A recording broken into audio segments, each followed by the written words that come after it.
छात्र छात्राओं, आदरणीय अभिभावकगण और आदरणीय अध्यापकगण, जैसे कि हम पीछे के समय में 10 दिसंबर 2020 को और 22 दिसंबर 2020 को और उससे भी पहले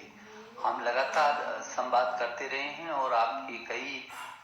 मेल मुझे मिले हैं और आपने लगातार ये चाहा है कि कब और कैसे करके परीक्षा होंगी। आपके बहुत सारे सुझाव हमारे शिक्षा संवाद में मुझे मिलते रहे हैं और मुझे इस बात की खुशी है कि इस दुनिया के कोरोना काल की जो सबसे बड़ी महामारी और इस संकट के दौरान भी जिस तरीके से आप लोगों ने स्वयं को तैयार किया है, छात्र छात्राओं को मदद के लिए अध्यापक और अभिभावकगण ने पूरी ताकत के साथ बच्चे की मदद की है, छात्र छात्राओं की मदद की है, अपने बच्चों की मदद की है। मैं विशेष करके अध्यापक गण के प्रति और अभिभावकों के प्रति बहुत आभारी हूँ कि जब पूरी दुनिया एक एक वर्ष पीछे अपने पाठ्यक्रमों को ले गई, अपने सत्र को ले गई, ऐसे अवसर पर हमने अपने बच्चों का साल खराब नहीं होने दिया और बहुत सक्रियता, सजगता और सुरक्षा को साथ लेकर के हम लोगों ने परीक्षाएं भी कराई हैं और एक वर्ष पूरी तरीके से बचाया है बच्चों का। और छात्रों ने भी जिस मनोबल से काम किया है और बड़े धैर्य के साथ, पूरी ताकत के साथ जिस ढंग से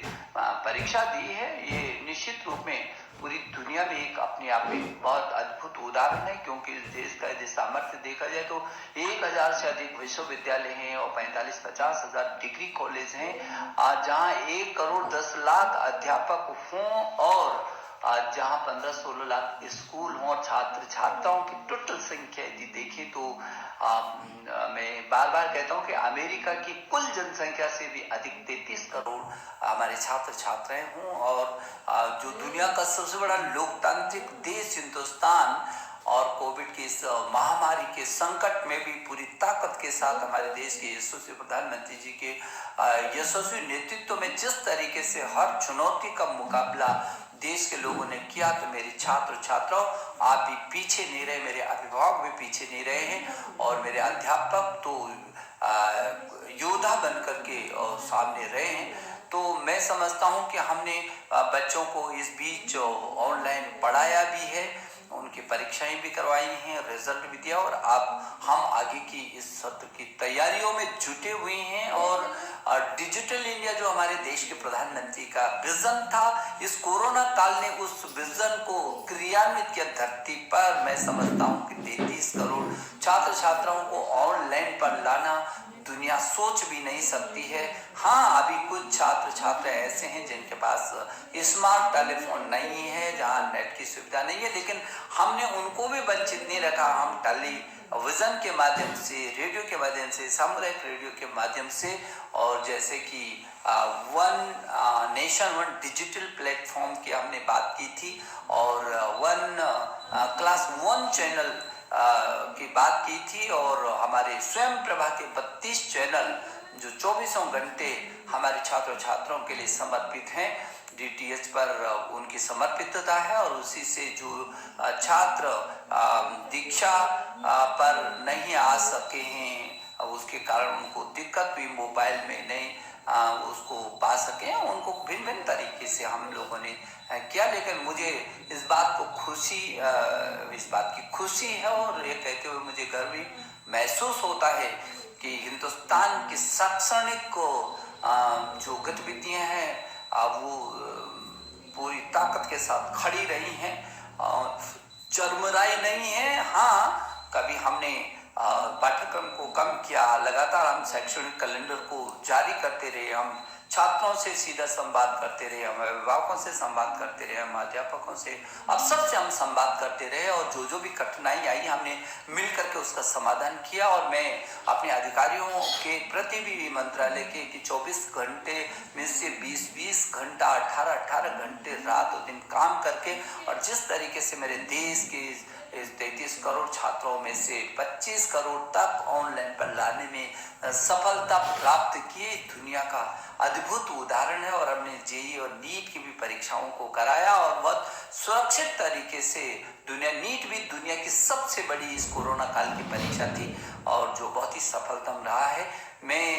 सोचता हूं कि मनोदर्पण जैसे कार्यक्रमों को भी हमने किया और उससे पहले जो जेईई की परीक्षा के लिए जो एनटीए ने ऐप बनाया था और लगातार कैसे करके छात्र को जो संभव हो सकता है वो क्या क्या किया जा सकता है, लगातार इस दिशा में हम लोग प्रयासरत हैं। और मेरे छात्र छात्रों, मुझे लगता है कि कभी एक समय था जो मोबाइल पर हम अपने केवल मित्रों से बात करते थे, अब मोबाइल पर हम दीक्षा को डाउनलोड कर रहे हैं और हम पढ़ाई कर रहे हैं। एक समय था जब आप ईयरफोन लगा करके केवल गाना सुना करते थे, लेकिन आज वो ईयरफोन लगा करके आप पाठ्यक्रमों को सुनते। एक समय था जब टेलीविजन केवल मनोरंजन का विषय होता था, लेकिन आज वही टेलीविजन हमको शिक्षा के काम में भी ला रहा, हमारे पाठ्यक्रमों को हमको समझा रहा, स्वयं प्रभा पर हम उसको अच्छी तरीके से देख पा रहे हैं। तो मैं समझता हूँ बहुत आमूलचूल तेजी से बदलाव आ रहा है। जो नई शिक्षा नीति हम लेकर आई हैं पूरी दुनिया में सबसे बड़े रिफॉर्म के रूप में आ रही है, सारी दुनिया ने स्वीकार। मुझे खुशी है कि हमारे देश ने भी उत्सव के रूप में इस नई शिक्षा नीति 2020 को स्वीकार किया है। मैं समझता हूं कि आपके मन में जरूर है कि कब ये परीक्षा, हमने पहले भी कहा था जब पहले के संवाद में कि हाँ, फरवरी तक आपकी कोई परीक्षा नहीं होगी, क्योंकि आपकी अनिश्चितता से बनी है। जनवरी और फरवरी, जनवरी आ गया और पहले जनवरी फरवरी में प्रैक्टिकल भी शुरू हो जाते थे, परीक्षाएं शुरू हो जाती थी, तो मार्च तक वो पूरी होती थी। और इन परिस्थितियों में बहुत आपसे संवाद करने के बाद और व्यापक परामर्श करने के बाद अब हम लोग इस निर्णय पर पहुंचे हैं कि जो बोर्ड की परीक्षा है हमारी, वो बोर्ड की परीक्षा जो 10वीं और 12वीं की जो बोर्ड की परीक्षा है, वो बोर्ड की परीक्षा 4 मई से प्रारंभ हो जाएगी। और 4 मई से प्रारंभ होने वाली ये बोर्ड की परीक्षा हमको भरोसा है कि हम 10 जून तक इसको पूरा कर सकेंगे। और समय पर ही हम लोग कोशिश करेंगे कि हम समय पर उसके बाद कॉपियों का निरीक्षण कराएंगे और समय पर आपका रिजल्ट भी हम तैयार करके करना चाहेंगे। और परिणामों को घोषणा 15 जुलाई तक कर देनी चाहिए। प्रैक्टिकल की जो परीक्षाएं हैं वो आपकी 1 मार्च से शुरू हो जाएंगी। मेरी शुभकामना, आप पूरी ताकत के साथ और बहुत आत्मबल के साथ बिना किसी तनाव के आप परीक्षा की तैयारी में जुटे। वक्त भी हमारे पास है और आपको पाठ्यक्रम भी बहुत अच्छा आ रहा है। और सीबीएसई ने वैसे भी इन प्रस्तुतियों में 30% पाठ्यक्रम को अपना कम किया और लगातार आपके साथ हम संवाद में हैं। सीबीएसई बोर्ड के चेयरमैन लगातार इस दिशा में नजर रखे हुए हैं और पूरा तंत्र वो आपके साथ जुड़ा हुआ है। तो मुझे भरोसा है कि जो 4 मई से होने वाली जो बोर्ड की परीक्षाएं हैं उनके लिए आप बहुत मनोबल से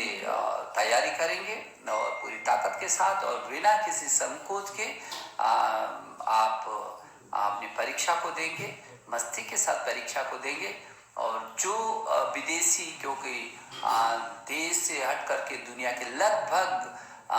25-26 देशों में जो सीबीएसई के स्कूल चल रहे हैं, दुनिया के इन 25 देशों में रहने वाले छात्र छात्राएं भी यदि मेरी बात को सुन रहे हैं तो उनको कोई चिंता करने की जरूरत नहीं है। उनके भी हर समाधान को करने की हम कोशिश कर रहे हैं। मेरे प्रिय छात्र छात्राओं, 2020 बहुत योद्धा की तरह आपने इस 2020 को आप विदाई दे रहे हैं और मैं नए वर्ष की जो पूर्व संध्या पर मैं आपको शुभकामना देने के लिए आपके बीच आया हूं और नई तिथियों की घोषणा की आने वाले साल में हम इन तिथियों का भी स्वागत करना चाहते हैं, जब मेरे आप सभी छात्र छात्राएं बहुत मनोयोग के साथ बिना किसी तनाव के अपनी परीक्षाओं को देंगे। मैं आपके अभिभावकों को और आपके अध्यापक गण को एक बार फिर अभिनंदन करता हूं और आपको शुभकामना देता हूं। नमस्ते।